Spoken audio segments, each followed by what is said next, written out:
Hello guys, today we are gonna introduce you with another great speaker and a very interesting session. Lisa Edwards is gonna tell us about how to set up successful coaching program with internal coaches. Is it the correct name? Yes, that's the correct Okay. name. How to set up a successful coaching program with internal coaches. Okay, so tell us please a few words about what is the essence of the session and why you picked up that particular topic. Okay, great. Well, I picked that topic because internal coaching is the fastest growing segment in coaching today. And I believe part of the reason that internal coaching is so popular and the reason it's the fastest growing segment in coaching is that we are more connected than we have ever been in our history through social media. But we are less connected in the ways that are truly meaningful and the ways that really make an impact for people. So I believe that's one of the reasons why coaching is becoming so popular and especially why it's becoming so popular for organizations. Okay. And what do you think is the main challenge, I would say, which you see in that particular direction for corporates? I think the main challenge in setting up any coaching program, whether that's using internal coaches or external coaches, is that there's not always a lot of alignment or agreement about what the purpose of the coaching program is. So the main issue is that coaching programs are designed and developed and rolled out in an organization without a lot of clarity about what's the business reason for the coaching program. The impact that this can have is that when a program is rolled out and there's not a lot of clarity for the business need, over time people start to question the purpose of the coaching program and resources can be eliminated because of that. Yeah, makes sense. And tell me please, what kind of solution do you see to that particular issue or problem? Well, I sort of see there's three keys to success. The first is to create alignment between the stakeholders and the people who are developing a program to define what's the business need or the business reason for the coaching program, and then to design the objectives of that program around that need.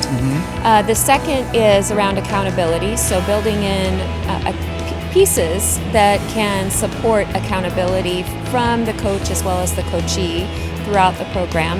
And then the last is measurement. So if you don't measure the success of your work, you have no idea of what impact you're making, what's working really well, and where can you improve. Perfect. I know that Lisa is actually the expert in measurement, and that's what I was waiting to ask another question related to measurement in coaching.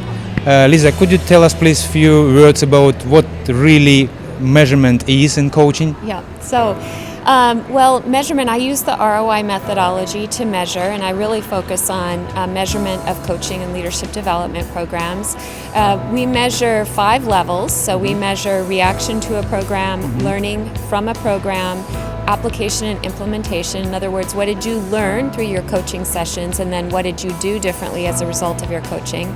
And then the 4th level that we look at is after you've done something different you've changed your behavior, how is that making an impact to the organization in a way that can be measured through monetary values? So were you more productive? Were you able to increase revenue? Were you able to innovate, and so on? And then finally the 5th level is return on investment. So we look at after all of the costs of that coaching program are captured, including the indirect costs, such as the participant's time or the coachee's time, how much money did we get back after we look at all of the costs invested? So what was the return on investment of that program? I bet the businesses are very interested to have a measurement actually brought to into the coaching services. And what do you see as a major development? What do you expect in the nearest years in terms of measurement and coaching? Yeah, it's a great question. Well, ROI of coaching is one of the hottest topics in coaching. In a study that was done by ICF in 2012, they found that measuring the benefits of coaching was the number one greatest opportunity facing coaches today or people in the coaching profession. So it's definitely a hot topic. It's a little ahead of, I think, the marketplace. I think people are trying to understand, is it really necessary for me to measure? And then is it even possible? And so that's what a lot of my work has been around, is educating people and helping them understand how it is possible, and also helping people understand how to look for the signs that tell you, yes, it's time to measure, it's necessary to measure the return on investment of your program. Perfect. And I know that you are author of the book related to measurement.